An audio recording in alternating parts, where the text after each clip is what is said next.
Usaping pananampalataya. Ang pangangaral ng mga pastor sa Pilipinas. Ang tanong, katotohanan ba?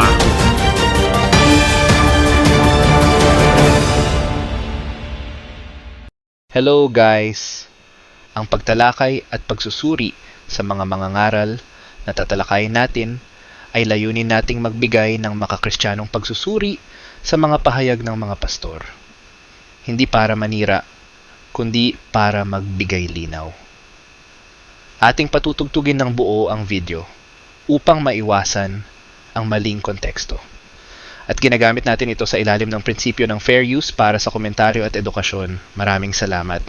Ang Ama, Anak at Espiritu Santo ay may iisang pagka-Diyos. Ang pagka-Diyos ay tumutukoy sa kalikasan at kapangyarihan ng Diyos. Ang kanilang pagiging makapangyarihan, banal, walang hanggan, at pinagmumulan ng lahat ng bagay na nakikita natin na nalikha. Ano yung dapat itawag sa makapangyarihan sa lahat. At nakita nyo na noon na ang pangalan ng Diyos na original na kanyang pangalan, yung sinasabi sa Isaiah 63:16. At gusto ko pong basahin muli ang talata. Ganito ang sinasabi.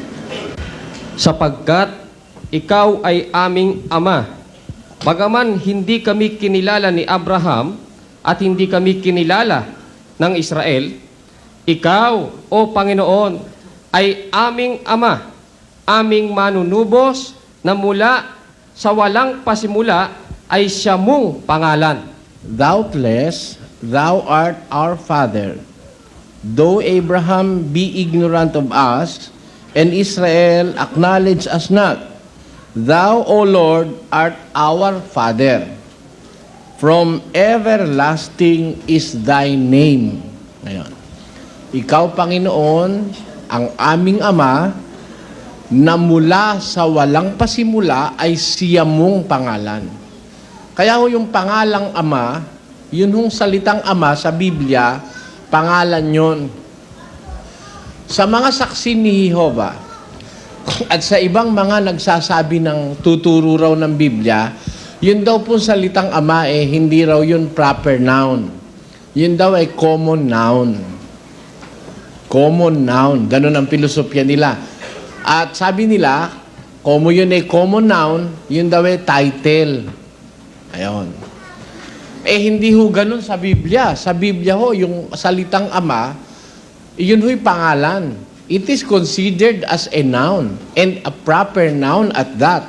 Yan ay proper noun ng Ama, ng may-ari ng lahat ng bagay. Hindi pwede kasing sabihin common noun yun Pag sinabing common noun, maraming pwedeng gumamit. Wala namang maraming Diyos na Ama. Iisa lang naman yung Amang Diyos Kaya, kung dadaan mo sa grammar, mali. Dahil, you cannot say that the word Father attributed to the Almighty God is a common noun because there are no common other beings that can use that name. It is only the Creator of heaven and earth that is suitable to be called Father. Kaya sabi ni Kristo doon sa Mateo 23:9, pakinggan nyo ang nakasulat. At huwag ninyong tawaging inyong Ama ang sinumang tao sa lupa, sapagkat iisa ang inyong Ama. Sa makatwid bagay, siya na nasa langit. Yung dapat na tawaging Ama, isa lang Huwag niyong tatawaging Ama ang sino man tao sa lupa.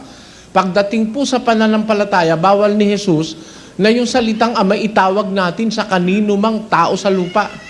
Pagdating sa faith o pananampalataya. Sabi niya, iisa lang ang inyong Ama na dapat niyong tawaging Ama sa makatwid bagay siya na nasa langit. Kaya ang sabi niya doon sa 6:9, magsidalangin nga kayo. Magsidalangin nga kayo ng ganito. Ama namin na nasa langit ka, sambahin nawa ang pangalan mo. Ayon. Kaya ang idadalangin nyo, kung bawal itawag yung Ama sa iba pang mga tao sa lupa, sabi ni Kristo, dumalangin kayo ng ganito. Ama namin na nasa langit ka, sambahin nawa ang pangalan mo. Alin yung pangalan na sasambahin? Yung Ama. Kaya nga yun ang ipinagamit niya. Ganito kayo manalangin, Ama namin. pray unto this manner, Our Father who art in heaven, hallowed be thy name. What name? The name which is an everlasting name of the Creator. At ang sabi sa Biblia, yun po yung salitang Ama. Yan ho, more or less ang ating napag-aralan nung nakaraan tungkol sa ating paksang Diyos. Alam nyo, pag sinasabi kasi yung salitang Diyos, ano ho? Isang bagay na complicated yung salitang Diyos, komplikado. Ang ibig ko pong sabihin komplikado yon, it is not as simple as hearing the word God. Para bang pag narinig mo yung salitang Diyos, may kanya-kanyang konsepto ang tao dun sa salitang God eh. Pero sa Biblia po, meron tinatawag na Godhead o pagka-Diyos. Yung salitang Godhead o pagka-Diyos is a very complicated thing in the Bible, which needs a deeper understanding aided by the words of God in the Bible. Kasi ho, sa tao, tayo naman, pwede naman tayong makaunawa ng wala sa Biblia eh. Ano ho? Meron naman tayong sariling pangunawa eh. Pero, we must always be guided by the scriptures para ang ating pangunawa huwag maligaw. Mga malbababaw na bagay, pwede sabihin ng tao na, sino ba ang gumawa sa'yo?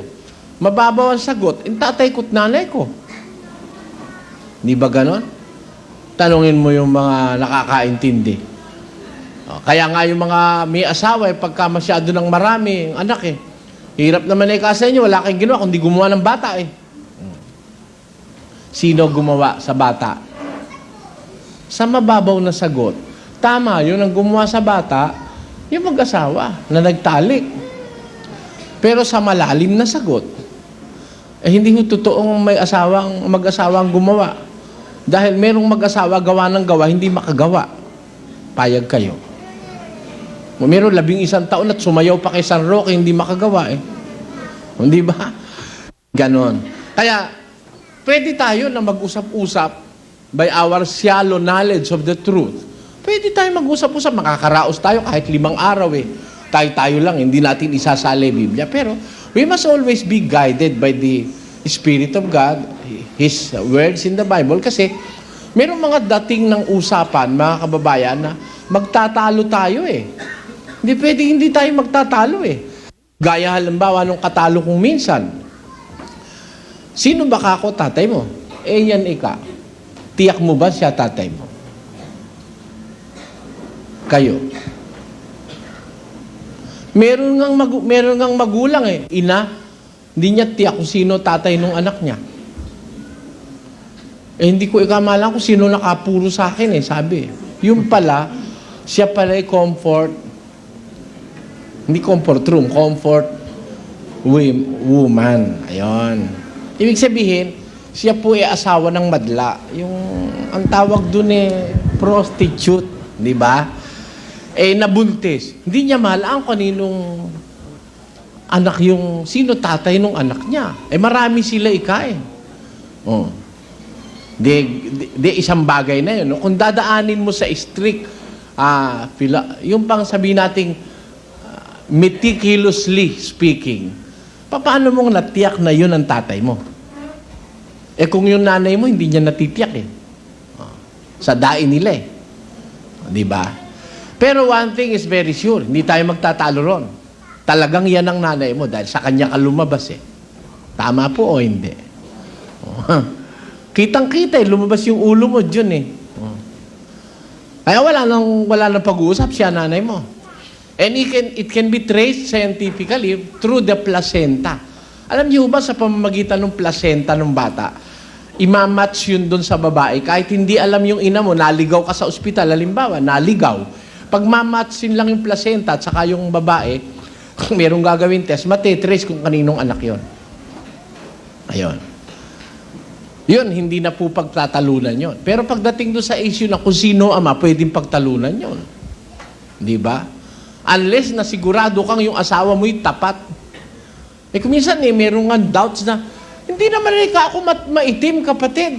Ba't yung anak ko'y maitim nung lumabas? Kaya parang ako'y, hindi ko maipaliwanag ang nararamdaman ko, kapatid. Ako ika'y maputi, ang lahi ko'y maputi, bakit yung asawa ko'y maputi, ba't maitim ang anak na lumabas? Hindi, may duda, no? Yan, mga points of controversy yan. Ano po ang ibig kong sabihin? Ba't tayo napunta rito? Sa Biblia po, kaya natin ito kailangan, may mga puntong hindi tayo magkakasundo eh. At ang re-resolve o lulutas ng lahat ng hindi natin pagkakasunduan, itong Biblia. Sapagkat naririto ang authority, ang salita ng Diyos. Siya ang may likha ng buhay, alam niya ang lahat ng bagay sa ating buhay, mga kababayan, at kung ang pag-uusap ay yung ating physical being, alam din ng Diyos siya ang ating physical being. Kaya po, ang masasabi ko, dito tayo nagbabatay. Ganon din naman sa ating ginagawang pag-aaral tungkol sa pangalan ng Diyos at doon sa tinatawag na Diyos. Iwan muna po natin yung sinasabing pangalan ng Diyos. Nakita na natin ang kanyang pangalan, ano? Let us dig deeper. Yung kanyang being. Yung kanyang kalagayan. Yung kanyang being. Siya. Bilang Diyos. Marami ho kasing issue dyan eh. Alam nyo, yung sinasabing Godhead sa Biblia, pakiisulat mo lang, Godhead. Yan ho, isinalin sa Biblia ang Tagalog na pagka-Diyos. Sige. Isinalin po yan sa Biblia ang Tagalog na pagka-Diyos. Ibig sabihin, yung kalagayan ng Diyos. Para bang yung salitang pagkatao? Hindi ho ba tayo tao? Ano ba ikang klase pagkatao nun? Kung minsan, pag sinasabi yung pagkatao, we are seeking a deeper understanding of what that person is. Kung ano siya sa kanyang pagkatao. Kasi sabi nga ng Tagalog, madaling maging tao, mahirap na magpakatao. Kaya kailangan para pag-aralan mo yung kanyang kabuuan, malaman mo yung kanyang pagkatao. Ang Diyos, na tinatawag nating Diyos, meron tinatawag sa Biblia na pagka-Diyos. Siguro maganda na tuklasin natin yung kanyang being. Iwan muna natin yung issue ukol sa pangalan. Marami ho kasing controversy pa dyan eh. May nagsasabing ang pangalan ng Diyos ay Jehovah. May nagsasabing Yahweh. May nagsasabing Yahu. Yahu. Totoo po yun. Baka akala nyo biro. Totoo yun. Merong kongregasyon sa Amerika na ang paniwala nila, ang pangalan ng Diyos, Yahu. Hindi Yahweh, hindi Jehovah, kundi Yahu. At yun daw ang pinaka-latest na natuklasan tamang pronunsasyon sa pangalan ng Diyos. Yahu. Para bang yung pronunsasyon ng lasing na nakainom ng 4 na ganon. Ngayon, yan ho, maraming controversy dyan, kaya iwan muna natin yan. Kailangan, umpisahan muna natin mga fundamentals para natin, bago natin puntahan yung mga collegiate na pag-aaral ukol sa pangalan ng Diyos. Iwan po natin yung pangalan, puntahan natin yung kanyang being. Alam nyo, pag sinasabi na yung salitang Godhead o pagka-Diyos, medyo komplikado na po yan eh. Alam nyo po kung bakit komplikado. Kasi, yung ginagamitan ng pagka-Diyos, hindi iisa kasi. Hindi po iisang being sa Biblia ang mababasang ginagamitan ng salitang Godhead o pagka-Diyos. Babasahin ko po ang isa. Sa 17 ng Gawa ng mga Apostol, versikulo 27. Upang kanilang hanapin ang Diyos. 28. Sa Kanya, tayo'y nangabubuhay. Ayon. Upang kanilang hanapin ang Diyos. Ba't natin kailangan hanapin ng Diyos? Sapagkat sa Kanya, sa Diyos, tayo'y nabubuhay. Tuloy. At nagsisikilos. At tayo'y nagsisikilos. At mayroon tayong pagkatao. Ayon. Sa Diyos, tayo'y nabubuhay. Sa Kanya tayo kumikilos. At sa Kanya, dahil sa Kanya, meron tayong pagkatao. Ngayon, ano ang sabi ng Biblia? Tuloy ho natin sa ibaba. Nagaya naman ng sinabi ng ilan sa inyong sariling mga manunula, sapagkat tayo na may sa kanyang lahi. Oo. Yamang tayo'y lahi ng Diyos Yamang tayo ngay lahi ng Diyos ay hindi marapat nating isipin na ang pagka-Diyos ay katulad ng ginto o ng pilak o ng bato na inukit ng kabihasnan at katalinuhan ng tao. Ayan. Meron dito sa mga talatang binasa, may nababasa ho tayong dalawang salitang pagka. Sa Diyos, tayo ang wika'y nagsisikilos, tayo nabubuhay, at mayroon tayong pagkatao. Dahil dito, hindi naman natin nararapat isipin na ang pagka-Diyos ay katulad ng kahoy, pilak, ginto, na inukit ng kabihasnan at ng katalinuhan ng tao. Tingnan niyo, babasahin ko sa English, ano? For as much then as we are the offsprings of God, we ought not to think that the Godhead is like unto gold or silver or stone, graven by art and man's device. Ayon. Ginagamit yung salitang Godhead o pagka-Diyos. Kung tayo ikay sa Diyos, inasmuch as we are offsprings of God, we must not think that the Godhead is like gold, silver, brass, graven by the device of man. Ang pagka-Diyos, wag nating iisipin na gaya ng ginto, pila, kahoy, bato na inukit ng katalinuhan ng tao. Wag po kayong magagalit, ano ho? Merong dumidiyos kay Buddha. Yung tinatawag na si Gautama Buddha, the sage of Sakya. Originally, si Buddha po hindi Diyos eh. Hindi siya dinidiyos ng mga Budista. He is called as the enlightened one. Yung kahulugan ng salitang Buddha ay naliwanagan. He is considered as naliwanagan or enlightened. Hindi ho siya ang Diyos. Pero on the process, ginawa siyang Diyos nung iba sa kanyang mga followers o believers. Si Buddha. Kaya, ano po ba si Buddha? Huwag natin ikang isipin ang pagka-Diyos gaya ng pilak, ginto. Ngayon, ang kanilang sinasambang Diyos, yung mismong pilak na Buddha, yung gintong Buddha. Ha?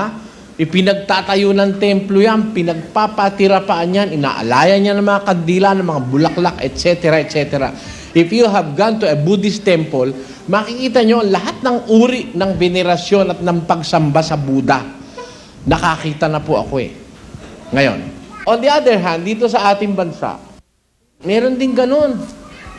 Hindi nga lang si Buddha, pero mas grabe ho rin sa atin. Mas marami. Payag ho kayo. Dito, mas marami ho. Buti nga sa mga Budista, isa lang, si Buddha lang. Dito sa atin, hindi.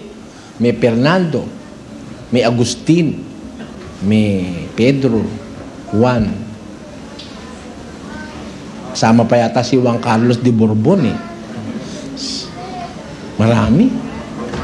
San Francisco de Assisi, marami. Ngayon, hindi tayo dapat mag-isip na ang pagka-Diyos, yung kanyang kapangyarihan with all His powers, qualities, hindi nararapat isipin natin, sabi ni San Pablo, na ang pagka-Diyos, parang pilak at ginto o kahoy at bato na inukit ng katalinuhan ng tao. Sana wag ho akong makasakit, ano ho. Hindi ko naman ho sinasadyang saktang kayo eh. Kaya lang nasa Biblia ho kasi nababasa. Sa mga kapatid, binabanggit yung pagka-Diyos, hindi pwedeng ilagay sa pilak, sa ginto, sa bato. Hindi naman masama magkaroon ng ribulto, no? Hindi naman masama magkaroon ng ribulto ni Rizal sa Luneta. Pero sabi ko, hindi na ilalagay sa ribulto yung kabuuan ng person o ng being. It cannot be exactly represented by the ribulto. Bakit? Unang-una, ribulto hindi pwede magsalita. Walang warmth, walang puso, walang understanding. Kaya paano mo maire-replika yun doon sa ribulto? Hindi pwede. Kaya sabi ho ni San Pablo, huwag nating iisiping ang pagka-Diyos, kagaya ng ginto, pilak, o bato, o kahoy, na nililok. niyari ng katalinuhan ng tao. Therefore, pag sinasabi na yung salitang Godhead o pagka-Diyos, hindi pwedeng bato yun, hindi pwede simento, hindi pwede. Sarado na ho ron para wag na tayong makasakit. Ang Diyos, hindi bato, hindi simento, hindi kahoy, hindi lupa, hindi tanso, hindi chalk, hindi brass, hindi platinum, hindi kung ano-ano. Yung pagka-Diyos.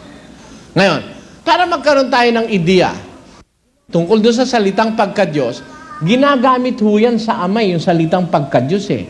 Pero ginagamit din yan kay Jesus Christ yung salitang pagka-Diyos sa Colosas 2.9. Pakinggan nyo nakasulat.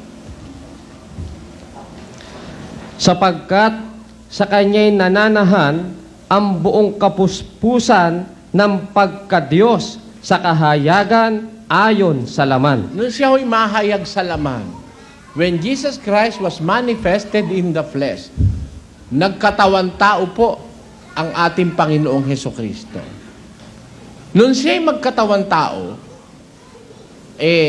sabi po ni San Pablo sa Colosas 2.9, at gusto ko pong basahin sa English Bible, for in Him dwelleth the fullness of Godhead bodily.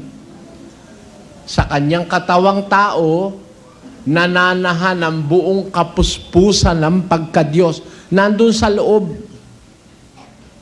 Sabi na Iglesia ni Cristo, tao raw si Cristo. Hindi ho si Cristo tao, ang tao yung katawan. Nagkatawang tao. Pero dun sa loob, nananahan ang buong kapuspusan ng pagka-Diyos. The fullness of Godhead is present in Him bodily. Ayun ang sabi ni San Pablo. At di naman pwedeng alisin sa Biblia to eh. Nagtataka lang ko doon sa ibang pastor ng Iglesia ni Cristo, no? Walang kabahid-bahid ng pagka-Diyos si Cristo sa kanila. Kahit kapirasong bahid. Si Cristo raw ay pinanglihin tao, ay pinanganak na tao, namatay na tao, binuhay tao, pumanik sa langit, tao pa rin. Kaya kay tanda-tanda na ngayon doon ni Cristo dahil tao pa rin siya ron eh. Yun ang paniwala ng Iglesia ni Cristo. At si Cristo raw babalik na tao pa rin. Kaya kahit kapirasong bahid ng pagka-Diyos, wala si Cristo. Pero dito sa talatang ito na hindi naman nila pwedeng alisin sa Biblia, in Him dwelleth the fullness of Godhead bodily. Sabi sa Biblia, nananahan sa kanyang katawan ang buong kapuspusan ng pagka-Diyos. May pagka-Diyos ba si Kristo o wala? Meron, kay liwanag eh. Kaya ho, sa Biblia, ginagamitan ng salitang Godhead o pagka-Diyos, dalawa. Isa ho ang Ama at isa si Kristo. Why?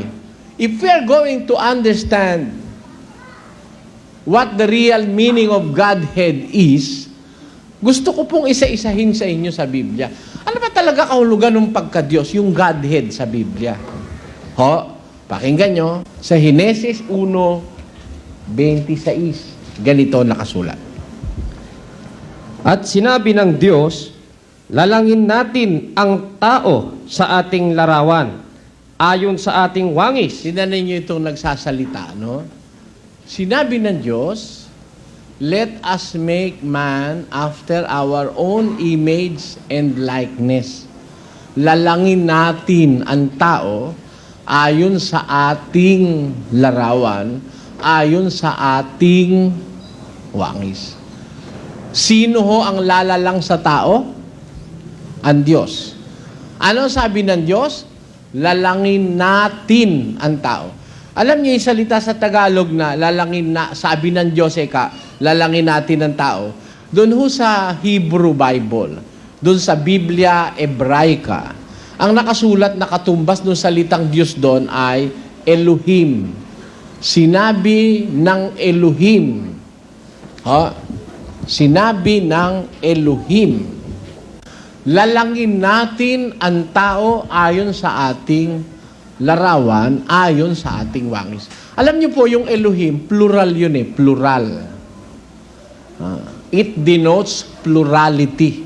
isang salita considered as singular pero meron siyang plural meaning. Ano po ibig ko sabihin? Parang yung salitang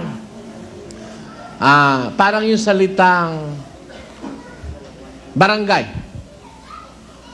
Yun yung barangay, singular yun di ba? Pero pagka inala mo kahulugan sa salitang barangay, ba, marami yun. Natatawa nga ako doon sa isang, bakit ka ako, sir? Hindi mo ba alam, barangay ako? Natawa akong palihim. Hindi ko naman inano dahil baka ma-open na. Barangay daw siya. Sir, baka ako barangay tanod. Oo, bakit? Barangay ako. Iba kasi yung barangay sa barangay tanod. May barangay tanod, may kabesa di barangay. Ha? Ang barangay, binubuo ng maraming pamilya. Yun ang barangay. In the original sense ng barangay. Kaya merong punong barangay, yun ang kabesa di barangay. Kapitan del barangay. Soldados del barangay. Tanod barangay. Pag sinabi salitang barangay, maraming nakapaloob sa salita. Parang ganito. Pilipinas. O ano ba Pilipinas? Ang kainta ay Pilipinas. Mali. Hindi Pilipinas ang kainta. Ang kainta nasa Pilipinas. Tama po ba o hindi? Ang kainta hindi Pilipinas eh. Ang kainta ay kainta. Ha? Nasa Rizal. At ang Rizal, probinsya ng Luzon. At ang Luzon, island ng Pilipinas. Na, pag sinabi salitang Pilipinas, automatic kasama na ron ang Luzon, Visaya at saka Mindanao. Parang salitang Elohim sa Biblia. Yun yung Elohim, plural yon. Pag sinabing Elohim, kasama na rin yung Ama, kasama na rin yung Anak, kasama na ron ang Espiritu Santo. Pag sinabi yung salitang Elohim. Kaya nga nung gagawa sila ng tao, nag-usap-usap eh. Ano usap? Lalangin natin. Sabi ng mga oneness, si Almeida oneness yun eh, si Periol oneness yun. Yung Ama raw, siya rin ang Anak, siya pa rin ang Espiritu Santo. Siya pala rin, mag-isa lang siya. Sino kinausap niya? Ha? Masama naman yata yung nag-iisa kay kakausapin mo sarili mo. May ibig sabihin yun. Napaka-imposible man nag-iisa siya, isang-isa lang siya eh. Lalangin natin ang tao, siya rin pala yun. Sana, kung nasa tamang kaisipan ka, ikaw lang mag-isa, lalalangin ko ang tao. Ako lang mag-isa eh. Pero pag sinabi ko, lalangin natin ang tao, may kausap ako. That is the right sense of the sentence and the words used in that sentence. Let us make man after our own image and likeness. Kaya lahat ng mga kasamang article ang tinutukoy, hindi isa eh. Let us after our. Sana kung nag-iisa siya, I will make man after my own image and likeness. Sana ganun eh. Hindi ganun sabi niya eh. Lalangin natin. Natin. Pag sinabi natin, meron siyang kausap ka natin. Lalangin natin ang tao ayon sa ating larawan, ayon sa ating wangis. Ilan ang nag-uusap? Ha? Mag-isa lang? Kaya nga ginagamit yung salitang natin at atin eh. Mahigit sa isa yon. Lalangin natin ang tao. Yun ang tinatawag na Godhead sa Biblia. Pag sinabing Godhead o pagka-Diyos, komplikado na yon. Meron na rong Ama, meron na rong Anak, meron na ring Espiritu Santo. Kasama na po yun doon. Pag sinabi yung salitang Elohim, plural yun eh. Yun ang singular nun, yung salitang Eloah. Ang ginamit sa Biblia, Elohim, plural. Denoting a singular but plural noun. Considered singular noun but it means plurality. At yun po ay tumutukoy sa Godhead.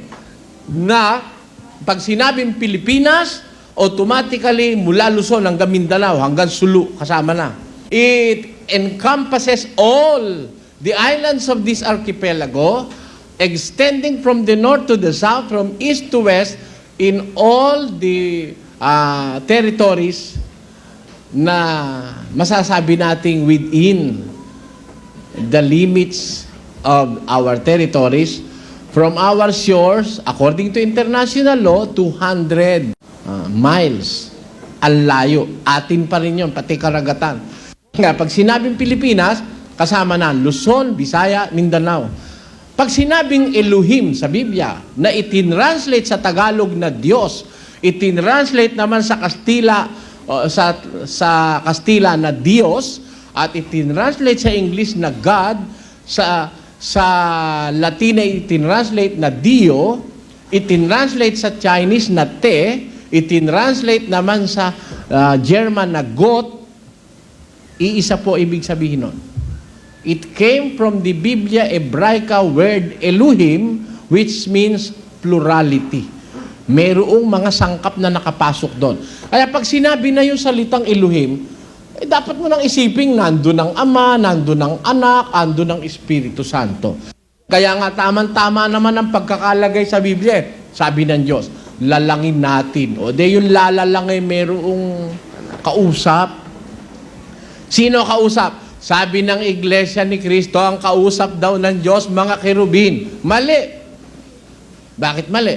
Hindi ako lang aatake, ha? Hindi raw si Cristo, dahil si Cristo raw tao. Ang tanong, totoo ba na yung kausap, lalalang din o hindi? Lalalang din, manlalalang din yung kausap. Sabi ng Diyos lalangin natin. O edi kasama siya sa paglalang, yung kausap niya, saka siya magkasamang lalalang. Yung bang kerubin kasamang lalalang o nilalang din? Nilalang din yung kerubin Kaya paltos naman yung paliwanag ni Mr. Reverend na...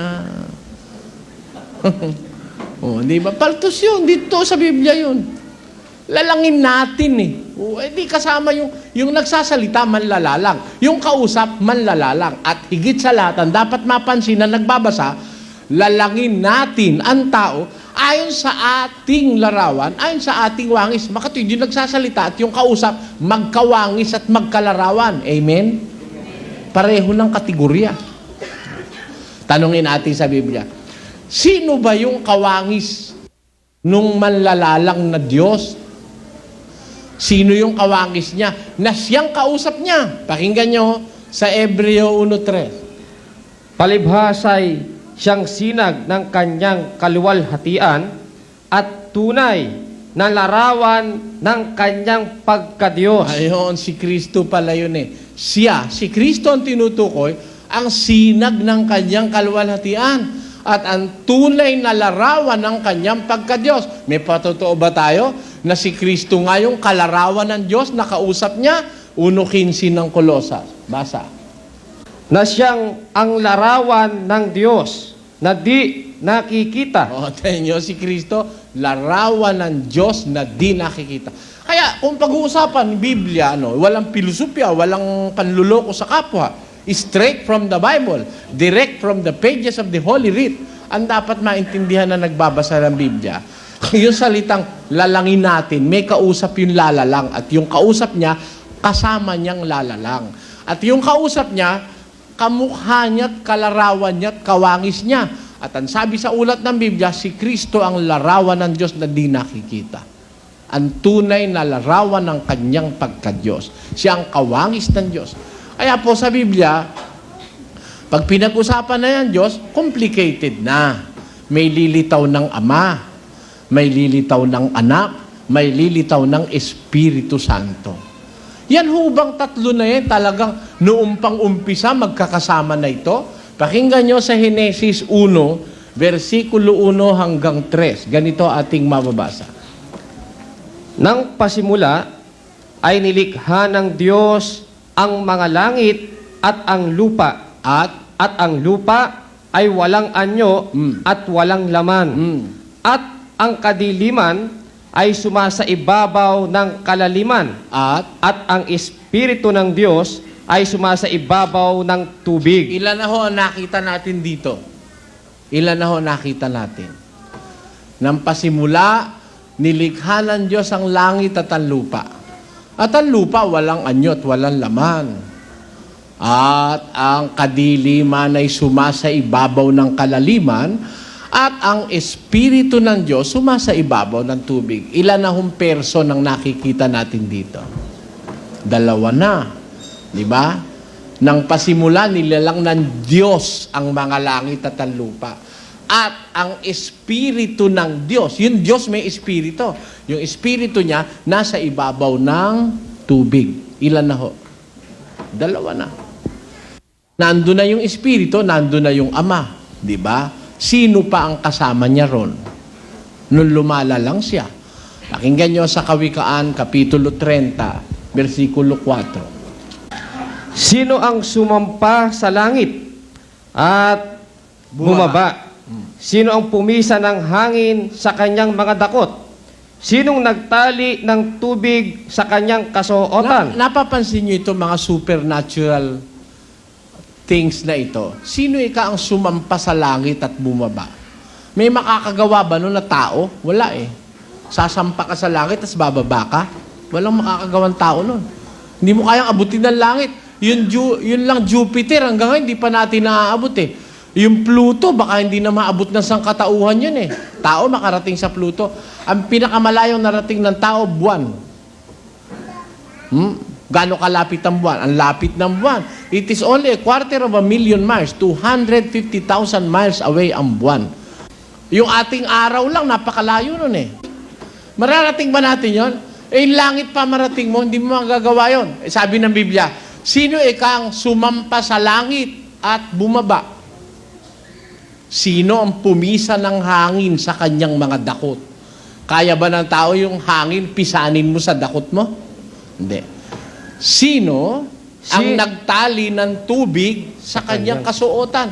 Sino pwedeng gawing yung tubig gawing panali? Kaya ba ng tao yan? Ang tubig, papanali niya? Hindi. Ito'y gawang makapangyarihan. Tapos, sino pa? Sinong nagtatag ng lahat ng mga wakas ng lupa? Sino ang nagtatag ng mga wakas ng lupa? Sino ang nagpundar niyan lupa? Gumawa niyan. Ano ngayon tuloy? Ano ang kanyang pangalan? At ano ang pangalan ng kanyang anak kung iyong nalalaman? Kita nyo, yung palang nagtatag ng mga wakas ng lupa, mag-ama. Ha? Ano pangalan niya? Ano pangalan ng kanyang anak kung nalalaman nyo? Sabi ng Biblia. Kaya yung gumawa ng lahat ng bagay, mag-ama yun eh. Ama at anak. Kasama ang banal na Espiritu. Ano ang ginagawa ng Espiritu nung gumagawa ang Diyos ng mga bagay? Ano ang papel ng Espiritu Santo? Sa 104:30 ng mga awit. Pakinggan nyo, nakasulat. Iyong sinusugo ang iyong espiritu. Sila'y nangalalalang at iyong binabago ang balat ng lupa. Ayan. Itong balat na, itong lupa may balat ito eh. Naniniwala ho kayo ang lupa may balat? The surface of the earth, meron mo yan eh. Ngayon, yung balat ng lupa na yan, ang Espiritu Santo may kagagawan para yan ay magkaroon ng variation. Kaya tinanin nyo, hindi lahat ng lupa kapatagan. Merong hili, merong mga bulubundukin. Meron namang mataas na bundok, kagaya ng Mount Everest at saka ng Mount Apo sa Pilipinas. Tanyo?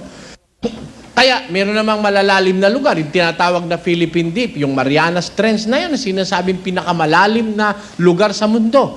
Yan ay gawa ng Espiritu Santo. Siya ang gumawa ng mga forma-forma ng lupa.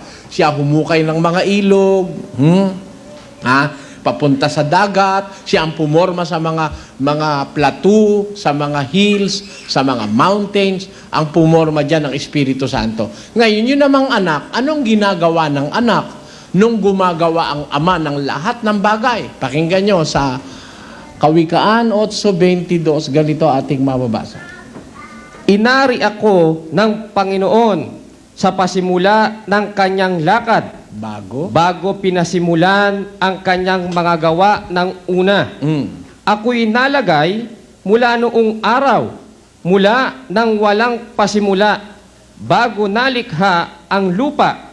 Ako'y nailabas nang wala pang mga kalaliman, nang wala pang mga bukal na sagana ng tubig, bago ang mga bundok ay nalagay, bago ang mga burol ay ako'y nailabas.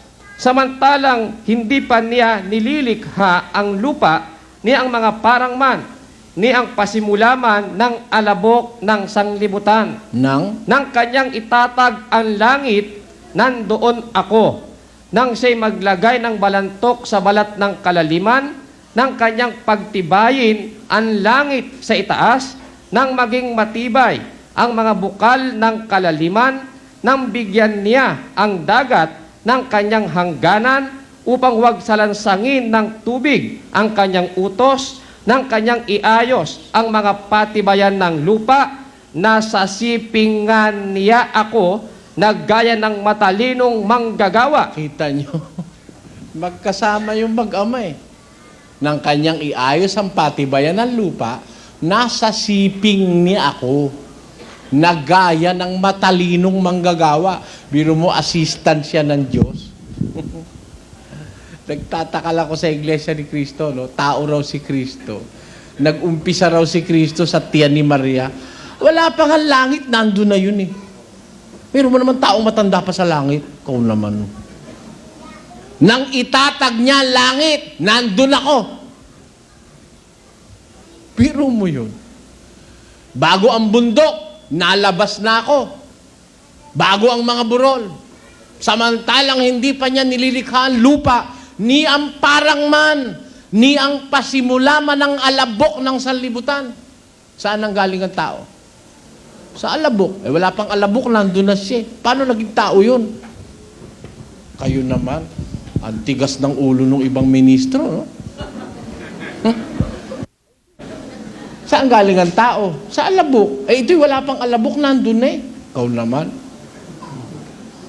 Ako'y nailabas ng wala pang kalaliman, ng wala pang mga bukal na sagana ng tubig, ng kanyang itatagang langit, nandoon ako, nang siya'y maglagay ng balantok sa balat ng kalaliman, ng kanyang pagtibay ng langit sa itaas, nasa siping niya ako, gaya ng matalinong manggagawa. Oh? Gaya ng matalinong laborer. Kasama si Kristong gumawa eh. Kita nyo na? Kaya tama usap eh. Lalangin natin ang tao. Bakit? Eh sa lahat ng ginawa, magkatulong sila eh. Di yata naman pag tao nalalalangin, puwera na si Kristo. Ah, hindi. Magkatulong sila sa lahat ng bagay nung nilalalang eh. Kaya nung dadating na yung huling-huling, alam nyo ba mga kababayan, ang huling-huling nilalang eh tao? Alam nyo ba yon? Ayon ho sa ulat ng Biblia, ang mga hayop, mga ibon, mga isda, nilalang sa ika-6 na araw ng paglalang. Pero ang pinakahuli, tao. Pagkatapos lalangin lahat, saka nilalang ang tao. Eh kasi nga naman, tama nga naman ang Diyos eh, no? Halimbawa, uunahin niya tao, eh wala pang makakain. Eh di magugutom yun. Biro mo kung kakain ng mangga si Adan, eh inuna siyang nilalang. Eh, 9 na taon bago mamunga yung mangga. Biro mo 9 na taon nakapalong baba si Abadan doon. Walang malalamon. Hindi. Kaya inuna muna lahat yun. Parang yung bata. Di ba yung bata bago ipanganak? Bago panganak yung bata. Bawa, malapit na kabuanan. Mga 8 buwan na yung tiyan ng nanay. Naninigas na yung dibdib ng ina. Matigas na suso. Bakit matigas? Nahanda na ng Diyos yung gatas doon. Kaya pag uhanong sanggol galing sa sinapupunan eh. Mamaya-mayang konti, lalabas na, gigipik na yung gatas ng ina. Gigibik yun. Sa ayaw mo't sa gusto, gigibik yan. Ang tawag doon sa gigibik, gigibik nga. Di ba? Na ang ibig sabihin ng gigibik, eh talagang ayaw mo't gusto, merong lalabas na gatas. Ayun. At yung unang-unang lalabas na gatas, pakain nyo sa anak nyo yun. Yung iba, inaalis yun. Bunga ng kawalang mala yun. Yung unang lalabas, kailangan masuso ng bata yun. May colostrum yun, may antibodies, panlaban sa sakit, pampatibay sa resistensya ng bata. Yung unang-unang lalabas na gatas doon. Kita nyo, di inihanda muna ng Diyos yung gatas bago pinalabas yung bata. Kasi kung mauuna yung bata, saka palang magtitimpla ng gatas, magugutom yun. Kaya timplado na muna bago ilabas yung bata. Oh, di ba? Kaya oh. Lalang, baby. Oh, kanyo? Ganun ang Diyos. Bago niya nilikha ang tao, inuna niya muna gawin lahat ng bagay. At nung ginagawa niya lahat ng bagay, kasama niya ang kanyang anak. Kaya sabi sa Biblia, sino ang sumampa sa langit at bumaba? Sino ang pumisa ng hangin sa kanyang mga dakot? Sino ang nagtatag ng lahat ng mga wakas ng lupa? Ano ang pangalan niya at ano ang pangalan ng kanyang anak kung iyong nalalaman? Kaya po, pagdating sa salitang Diyos, meron kayong dapat i-consider. Hindi ang Diyos isang-isa lang, no? May Godhead na tinatawag, may pagka-Diyos, kasama puron si Kristo, kasama ang Espiritu Santo. Magkakasamang gumawa ng lahat ng bagay, magkakasama silang lumikha sa tao. Yan ang dapat natin maintindihan. Ngayon, maraming kontrobersya dyan. Merong hindi naniniwala. Sabi nga nung mga oneness, ama lang ama lang. Wala. Yung ama, yun din ang anak. At yung anak, yun din daw ang Espiritu Santo. Yan ang sabi ni... Ano kapangalan ng ama? Jesus. Ano kapangalan ng anak? Jesus. Ano kapangalan ng Espiritu Santo? Jesus. Nanonood ako mag-isa. Napatawa ako. Sabi ko, Jesus Mariosep ka. Sa paniniwala mo na. Siya pa rin yung ama, siya pa rin yung anak, siya pa rin yung Espiritu Santo. Sino kausap niya? Maliban na lang yung Diyos mo nasisiraan ng bait. Bino mo siyang mag-isa, kakausapin niya sarili niya, lalangin natin ng tao. Siya rin yun. Siya rin yung ama, siya rin yung anak, siya rin yung Espiritu Santo. Tapos sabi niya, nung bumaba siya rin sa lupa, ako'y naparito, hindi sa aking sariling kalooban, kundi sa kalooban nung nagsugo sa akin. Sabi ni Jesus Christ, ano? Kung siya rin yun, hindi ako naparito sa sarili kong kalooban. Teka nga, ako rin pala yun Masisira lahat ng lohika sa Biblia dyan, sa oneness na yan. Pero naniniwala oneness Sira na ang Biblia. Naparito ako, hindi sa sarili kong kalooban, kundi sa kalooban ng amang nagsugo sa akin. Siya rin pala yun. Ba't niya sasabihin pa yun? Tandaan nyo, meron hong nag-uusap sa paglalang. Hindi iisa, kundi may kasamahan. Nag-uusap ng lalalang. Yan ang ating pag-aaralan. Bakit may usapan? Mari tanong, ba't nag-uusap pa? Alam niyo ba ang Diyos kung gumawa may plano? Alam niyo po ba yon? Ang Diyos di basta gawa lang ng gawa. May plano yan. Ganyan ang Diyos kung gumawa. Inyo lahat ng bagay, even though how complicated and intricate the life about us, pero nasa plano yan Isipin nyo, bakit may daga? Isip kayo, ba't may daga? Yung iba galit sa daga. Yung iba galit sa ipis. Dirin-diri siya. Ay, ipis! Akala niyo ba yung ipis kumakain ng bulok? Hindi kumakain ng bulok yun. Pero mabaho talaga ipis. At masama ang lasa ng ipis kung nakatikim na kayo. Pero maitatanong mo, bakit may ipis? Ba't may ipis? Ba't may lamok? Ako po, matagal ko lang tinanong yun sa sarili ko Kasi, I'm curious about everything around me. Bakit? Meron damo. May damo pagkalalaki. Ang tataas, yung talahib. Ba? Hindi lang pala yun ang pinakamataas na damo. Meron pa pala mas mataas doon. Yung kawayan. Alam nyo pala sa siyensya, yung kawayan, damo rin. Sino sa inyo nakakita na ng kawayang namulaklak? Wala pa? Babasahin natin sa Biblia. Sapagkat ang lahat ng laman ay parang damo. At ang lahat ng kanyang karangalan ay gaya ng bulaklak ng damo. Ang damoy natutuyo at ang bulaklak ay nalalanta. Lahat ng tao parang damo. At ang lahat ng karangalan niya, parang bulaklak ng damo. Kaya sa Biblia, yung damo, pag considered na damo, namumulaklak. Tinanan niya yung kawayan, sabi ng siyensya, yan daw damo. Grass yan, considered as grass, yung kawayan. Namumulaklak pala ang kawayan, nabasa ko sa National Geographic. Every 130 years, namumulaklak ang kawayan. May nakakita na sa inyo ng kawayan may bulaklak? Dahil wala pang nabubuhay sa atin ng 130 years.